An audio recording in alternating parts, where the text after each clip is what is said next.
Welcome to Alaska Weather, a production of Alaska Public Media and the National Weather Service, Alaska Region. Produced and broadcast daily from the studios of KAKM, Alaska Weather provides complete forecasts, public, marine, and aviation for all of Alaska. Alaska Weather is made possible by the following sponsors.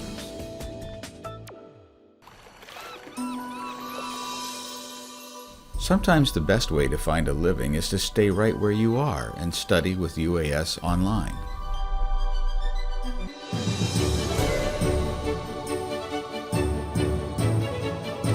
Career-specific distance programs from the University of Alaska Southeast are the fastest way to increase your earning power. We connect all over the world.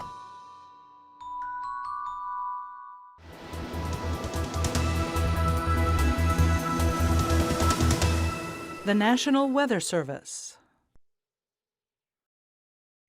Good Tuesday, everyone. I'm meteorologist Dave Snider with you on this 24th of May. As always, we encourage you to stay up to date with your local weather information, and you can do that at weather.gov/Alaska.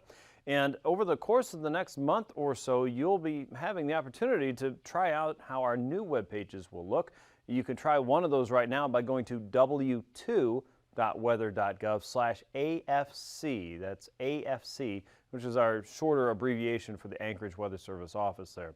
And if you look at that, you'll see it looks a little bit different. There's a little different map there, and you'll have an opportunity to try out some of the new features before it rolls over to our real website, weather.gov/Anchorage, weather.gov/Fairbanks, and weather.gov/Juneau, among many of our other sites as well. So make sure you check that out, and if you love something, you hate something, you don't understand how to use something, let us know, and we can help get that either fixed or walk you through how to use it before it really starts to matter.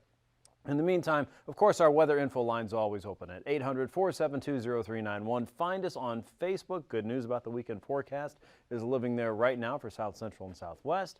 And a look at Twitter, of course, NWS Alaska, using the hashtag AKwx. And find us on YouTube in the afternoon around 4 o'clock. You'll get your daily afternoon map briefing.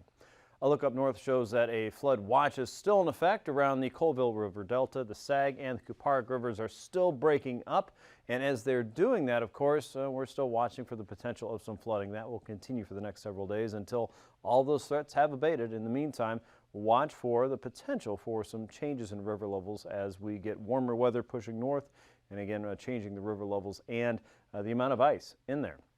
At this point, those rivers are both some open to mostly open. You'll notice there's still some ice on the headwaters there, but as you get closer to the coast, things are opening up, and we're still watching for the potential of release there if the ice jam lets go. So that is the breakup map and the flood watch that is still in effect there for the Colville Delta.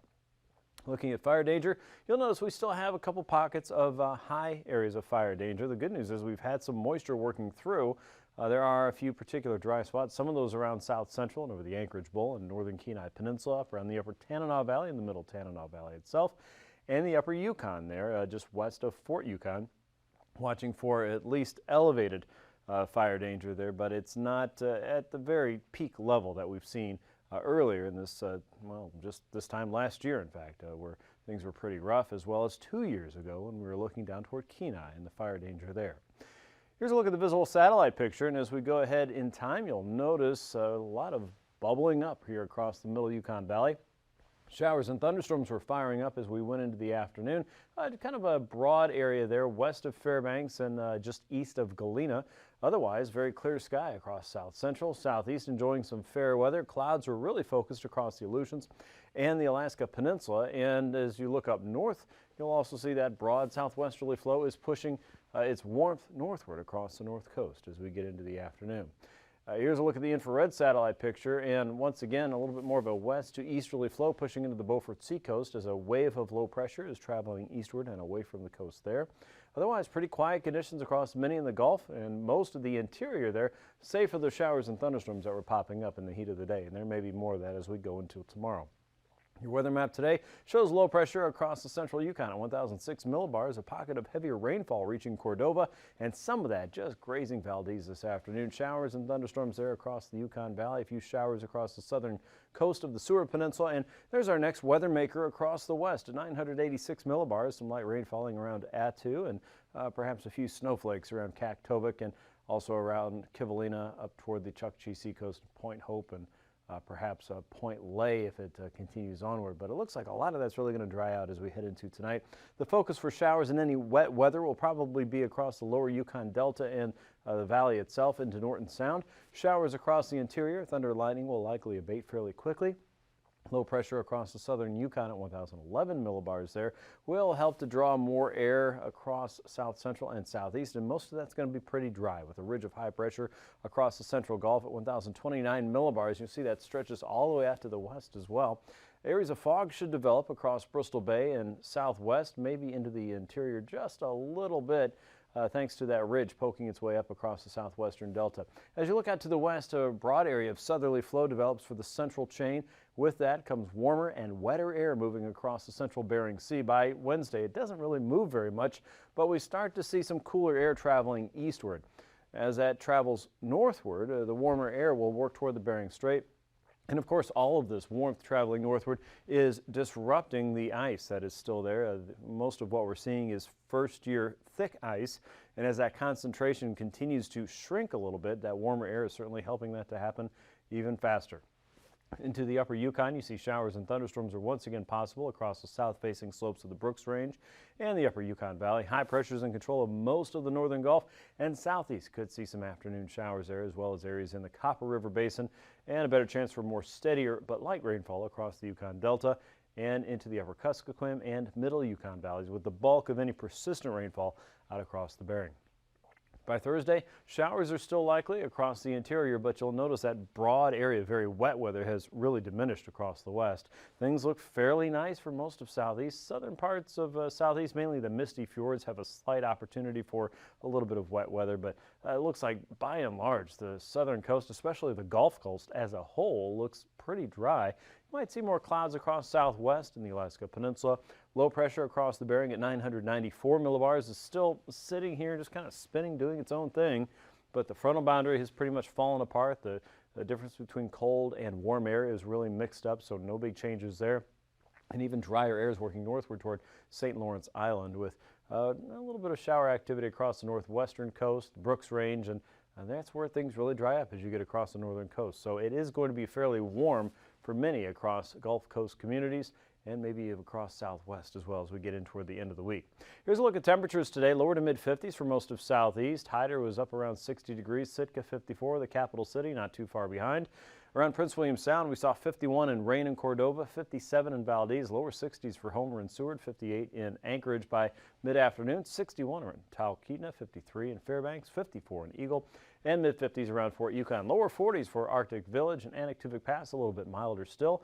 As you got into the coastal plain around Umiat, it was lower 50s there. You get out toward the coast, we're still in the 30s around Barrow to Kaktovik, 33. Looks like Wainwright saw temps in the upper 30s, about the same there for Kivalina and Kotzebue, 36 around Shishmaref, 36 for Nome as well. St. Lawrence Island also a little bit on the cooler side there, mid to upper 30s. Lower 40s for the Yukon Delta, 46 in Bethel, Grayling 55, 51 in Galena, and as we get into southwest, Dillingham was 48, 53 in King Salmon, mid-40s for St. Paul and St. George, with Unalaska and Dutch Harbor at 52, Sandpoint showing 55, and 40s for the west and central Aleutians today. Overnight low temperatures will stay in the lower 40s for southwestern Alaska, around Bethel about 40 degrees or so, 35 for Nome, 31 in Barrow, upper 30s to low 40s for the middle Tanana Valley. Cooler still though for Northway and Eagle. South central lower 40s, Kodiak 45, southeast in the mid to upper 40s with Ketchikan and Annette on the milder side, with temperatures a good 10 degrees warmer by the afternoon tomorrow. 60 around Haines and Skagway, should be a beautiful day there. It looks like temps at least in the upper 50s for Juneau tomorrow. South central in the lower 60s. Prince William Sound could be even warmer, a high near 60 at least near Kodiak. and upper 50s for the Middle Tanana Valley and Fairbanks. North Pole looking mild. Eielson also about 56 there. 60 around Eagle, 50 in Fort Yukon, upper 30s for Barrow. Warmer in Wainwright in the low 40s tomorrow. Shishmaref looking at temps close to 40. Kivalina 47, 39 in Nome, 37 for Gamble and Savunga, 47 in Nunivak Island. Bristol Bay temperatures in the lower 50s with highs in the lower to mid 50s, let's say, for the Alaska Peninsula, 51 for Unalaska and Dutch Harbor. The Pribilofs in the mid 40s and about the same for the west and central chain. On to flying weather now, and IFR conditions will likely start around Point Barrow, Norton Sound, the Yukon Delta, all the way out through St. Lawrence Island and Kiska and points west, including areas around Cape Newingham. With MVFR for southeast to start, watch what happens by the afternoon. A lot of improvement there throughout the daytime. Still may hold on to some MVFR across northern passes in the Alaska Range, and we'll be watching for showers and thunderstorms to develop across the upper Yukon Valley and the south-facing slopes of the Brooks Range as we get into the afternoon. Here's your pass conditions. Right now, Anaktuvik and Adigan passes look pretty good there. Just to the south, though, watch for that thunderstorm activity to shape up. Lake Clark and Merrill Pass, we expect to see MVFR develop during the afternoon. Some of that could be shower activity and convective development. Rainy Pass, VFR, we expect good things to happen in the morning for Windy Pass. MVFR conditions there by the afternoon are possible, and same goes for Isabel Pass with afternoon convection a possibility. Mentasta Pass, we expect to see improvements there, and Tanita Pass looks pretty good throughout the day. Portage Pass, we expect to see VFR, and Chilkoot and White Pass also expected to see improvements, as you saw on the chart there in just a minute. Here's a look at freezing levels, and you'll notice if you look carefully here, that's 10,000 feet across the eastern chain all the way to the Alaska Peninsula, and really a broad area of warm air surging northward ahead of that low pressure system that's working its way out of the North Pacific. So as this travels north, it's pushing all of that warm air up the western coast. Levels at the Arctic coast itself are around 2,000 feet. The surface freezing line really over the higher train, and that's about it. Across southeast, levels anywhere from 4 to 6, even 8,000 feet as you get down toward Haida Gwaii. Things are certainly looking a little bit more like summer all of a sudden. Icing potential, it's pretty high up there. A light to isolated moderate across the lower and middle Yukon Valley through Norton Sound, Seward Peninsula, and St. Lawrence Island above 9,000 feet. Across the eastern Beaufort Sea coast above 5,000 feet, and also across the northern parts of southeast and southern Yukon, northern British Columbia, some light to isolated moderate there. As we look at the jet stream, this is a pretty good clue about what's to come and why we're here already. A high pressure is sitting across Bristol Bay, and it is surging that very warm air northward up the west coast and through the Bering Strait. Wind speeds there ahead of that low pressure system that's driving the surface storm across the Bering are rolling around 90 to 120 knots. So there's a lot of forward motion there and a lot of warm air traveling along with it. And that ridge is stabilizing the weather across a good chunk of southwest and southeastern, or southwest and south central Alaska, I should say. And that northwesterly flow coming down across the eastern Gulf is also keeping a lot of that really unsettled weather kind of out of reach of Alaska for now. The curious factor, though, is that low pressure system that's just kind of cut off across the North Pacific. High pressure right now helping to keep that out of play, so not a big concern with that. At 9,000 feet, you can see that south and westerly flow working its way up and over and through Alaska, with southerlies coming over the chain around 50 to 70 knots. Across the northwest coast, 30 to 50 knots there, working into the interior and slamming on the brakes. Wind speeds really die off there across the middle Yukon Valley. Here's our gentle northwesterly flow at 3,000 feet across the eastern Gulf, 25 to 30 knots there, and our low pressure system out in the west that's making it all possible with that moist and wet and warm heat pump moving across the central and western chain. 3,000 feet. Really similar conditions here, slightly different speeds. 35 knots across the central and western chain, a ridge of high pressure across south central and southwest. That northwesterly flow is still there across the Gulf. Wind speeds are a little faster here across the Yukon Valley and over the Kotzebue Sound region, 15 knots. We have a northwesterly gentle flow coming into the eastern Beaufort Sea coast. And southerlies are making it through the Bering Strait at about 10 knots, and that means that warmth is going up to the Arctic at this point. Here's turbulence then, and with low pressure in the west and high pressure and control of the east and really a good chunk of the interior as well, our main focus for bumps and thumps in the airplane ride are going to be across St. Matthew, the Pribilofs, the central and eastern chain, generally below 4,000 feet, and you'll probably find some occasional moderate there from Kiska eastward toward probably Nikolsky throughout the daytime tomorrow as that low pressure system is working over some of that rougher terrain. Then things should smooth out pretty quickly as you head north. That's a look at your aviation forecast. I'll be back with a look at the sea ice edge, which is changing dramatically day by day, and of course the rest of your marine weather. Stay tuned.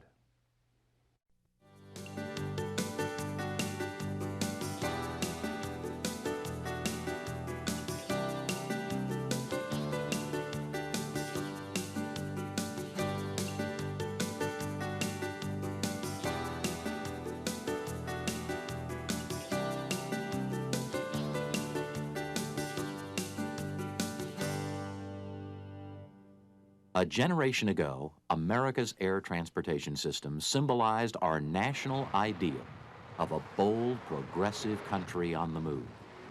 But as times change, so do society's priorities. Today, as commercial property values soar and residential development around airports burgeons, airplane noise has become a point of contention between the aviation community and the neighborhoods that now surround our airports. For some time now, public airports have been closing at the alarming rate of one each week. But it isn't just airports we're losing. Just as the noisy Boeing 707s, 727s, and Douglas DC-8s are disappearing from the nation's skies today, some communities are implementing operational restrictions so stringent that any airplane larger than a Cessna 152 or Piper Tomahawk may have trouble meeting them. Could our light general aviation airplanes become as obsolete as the first generation of jet airliners? Hi, I'm Phil Boyer, president of the Aircraft Owners and Pilots Association. I know that we pilots are often surprised when the light airplanes we fly generate noise complaints or flight restrictions. After all, the average residential neighborhood is filled with noises that are louder, longer in duration, and more frequent than overflying airplanes. Most people don't know that the actual ground level volume of a light airplane on climb-out is comparable to the ambient noise of a busy professional office. And it's significantly less than the noise from an interstate highway a quarter mile away. In fact, as you can see, the typical noise level of a general aviation aircraft, when compared to most other noises in our lives, isn't that dramatic. You'd almost think that light airplanes would fade into the background, but they don't. You see, scientific studies have shown that people perceive noise as being much louder and more pervasive than it really is. So any passing airplane is imagined to be a window-rattling intrusion into our domestic tranquility. Whether people's perceptions of aircraft noise are accurate or not, more and more communities are taking steps to monitor and enforce noise reduction measures. In some locations, an array of sophisticated noise sensors tracks and reports airplanes creating noise in excess of local mandates. And in some communities, the benefits of access to the national air transportation system have been lost entirely when airports have been shut down.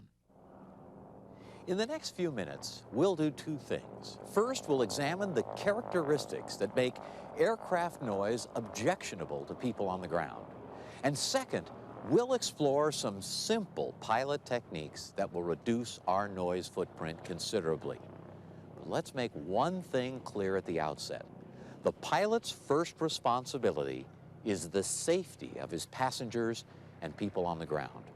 We must make sure that any noise reduction procedure we use is safe and practical, given our personal capabilities and those of the airplane under prevailing conditions. Now, let's take a closer look at noise. The principal source of aircraft noise is the propeller, particularly on high-performance airplanes with constant speed props. The propeller tips at takeoff approach the speed of sound, and that creates a lot of noise. It follows that operating the engine at the slowest RPM, consistent with safety, will create the least amount of noise. A reduction of as little as 200 RPM can reduce by half the perceived noise from a typical high-performance single.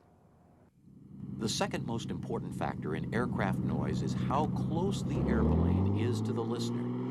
If we double the altitude or the lateral distance between our airplane and people on the ground, we generate only 1/4 the perceived noise as before. As little as 500 feet of additional altitude when we cross the airport boundary can cut our perceived noise in half. Now, numbers don't tell the whole story, though, because of the perception that noise is louder than it really is. For example, this sound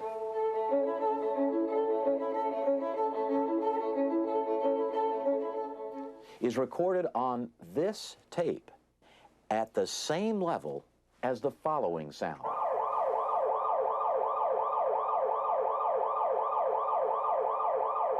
Now, which one would we more likely think as noise?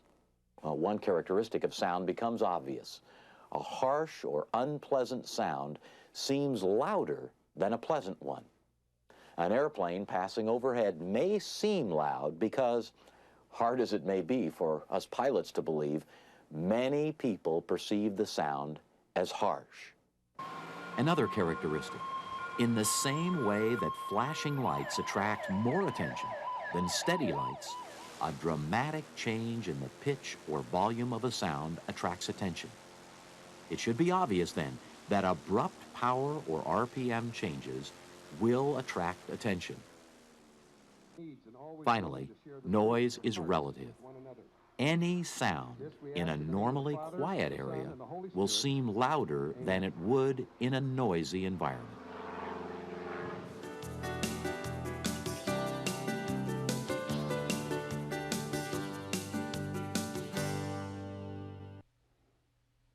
A lot of changes happening around the coastal areas of Alaska, especially across Norton Sound in the last several weeks, and then across the southwestern coast. Notice this shade of green, and why that's important is this is sea surface temperature, and we're looking at temperatures that are about 7 to 8 degrees C, approaching 10 degrees C as you get into Prince William Sound, and just outside even some yellow shades starting to show up, and much warmer water, of course, as you get out toward the Dixon entrance and Haida Gwaii. As we're getting into that southwesterly flow, a lot of that warmer water starts working its way northward even more. So a lot of changes to come here, and something that is helping to change the ice conditions out across the Bering Strait and into the Chukchi Sea. There is very low concentrations of ice across a large part of the Chukchi Seacoast now. 1, 2, maybe 3/10 concentrations there. And as you get into the Beaufort Seacoast, a lot of water is starting to open up fairly quickly. And any ice that's on the shore is not fast anymore. A lot of that should be looked at as kind of precarious and used with caution, if at all. And around St. Lawrence Island, you'll notice just west of Gamble now, no ice to work out on for any hunting activity. So keep your eyes on the changes there. You can always check the very latest information by going to our website, weather.gov/anchorage/ice.php. On to the marine forecast now for southeast. Winds look pretty light coming down the outer coast, northwesterly around 10 knots with 5-foot seas in the north, becoming westerly south of Sitka and into the Dixon entrance, 15 knots with a 6-foot sea. Southwesterlies inside Stevens Passage and northward, those become southerly as you get into the Lynn Canal, 15 knots with a 3-foot sea. By Thursday, southerlies come up a little bit more there at 20 knots with a 4-foot sea. 15-knot winds a little bit further south toward Petersburg, Ketchikan, and Metlakatla. More of a westerly flow from Cross Sound and northward up toward Icy Cape, Cape Yakutat, and then south and west, south of Sitka. You're looking at 15 knots with a northwesterly flow. 5 to 6-foot seas there are expected as we get into Thursday. For south central, inside of Prince William Sound, 10 knots with a 2-foot sea, 15-knot winds outside there with a 6-foot sea. And then notice the winds are a little bit stronger across the Barrens and outside of Resurrection Bay, anywhere from 20 to about 30 knots with a 6 to 7-foot sea there. Inside Shelikof Strait, southwesterlies with a 5-foot sea, and into Lynn Canal, 15 to 20 knots also from the south and west.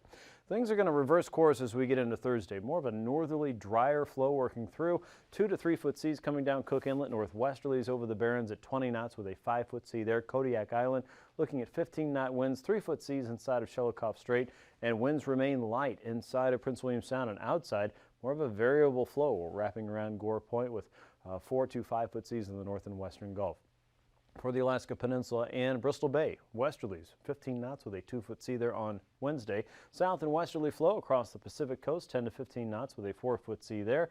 As we get into Thursday, more of a northwesterly flow inside of Bristol Bay. Seas remain small, and 4 to 6-foot seas there around the Pacific coast.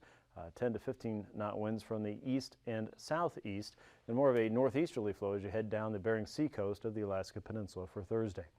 For the Aleutians, everyone's in southerly fun there with southerly winds as strong as 35 knots north of Adak and Atka, and on the south side as well. 11 to 18-foot seas there, 19-foot seas as you move out toward Kiska. 20 knots around Unalaska and Nikolsky, and about 25 knots as you go from Nikolsky toward Atka on the Pacific coast. That could bring you 10-foot seas. South and easterly shift there as we get into the central and eastern chain. 20 to 30 knots continue with 12 to 13-foot seas on the south side. 13-foot seas diminish to about 9-foot seas as you get out toward Chemie with a 20-knot wind from the west, and we'll continue with 20 to 30 knots there on the Bering Sea coast for the central and eastern chain on Thursday. For the western coast, southerlies continue working over Gamble, Pribilofs and St. Matthew Island, 15 to 25 knot winds there with an 8-foot sea around St. Paul and St. George. Southwesterlies coming into the Cape Neuenham area and northward toward Nunivak Island. As we get into Thursday, a little bit of a change there. Southeasterlies light around 10 knots or so with a 4-foot sea. Southerlies continue though across St. Lawrence Island. 4 to 7-foot seas are expected with southeasterlies up to 20 around St. Paul and St. George. Now for the Arctic coast, we'll see pretty light winds there around the northern parts of the Chukchi coast around to Point Barrow. To the south around Kotzebue Sound, expect 20 knots with a 3 to 4-foot sea, and east and southeasterly winds with very small seas in the open areas. 1 to 2-foot seas are expected there for Wednesday. And again, small seas in any open water. 10-knot winds from the east over the Beaufort Sea coast. Those push into the Chukchi coast. 15 knots with a 4-foot sea, and south and southeasterlies as you head up toward Cape Lisburne, Kivalina, and Kotzebue Sound there with a 3 to 4-foot sea. Here's a recap of tonight's weather. There have been a few areas of showers and thunderstorms around, I'll say, east of Galena and west of Fairbanks, and there was a thunderstorm that just popped up and moved over parts of Fairbanks there and even dropped some small hail, we understand. So watch out for that and take a break from any outdoor activities for at least 30 minutes until the last time you heard thunder or saw that lightning, and give that storm a chance to move away and keep you out of danger. As you look to the west, low pressure is working across the North Pacific at 990 millibars there. As that works into the Bering, a stronger southerly flow will continue to push warm and wet air into the northern Bering Sea, spreading rain across the west and improving conditions for south central and southeast heading into the weekend. Thanks for watching. These forecasts are to be used for planning purposes only. Call 1-800-WX-BRIEF for a formal pre-flight briefing. Always file a flight plan before you go flying. The U.S. Coast Guard Auxiliary urges you to leave a float plan with a friend or the harbor master before you go boating. Alaska Weather is made possible by the following sponsors.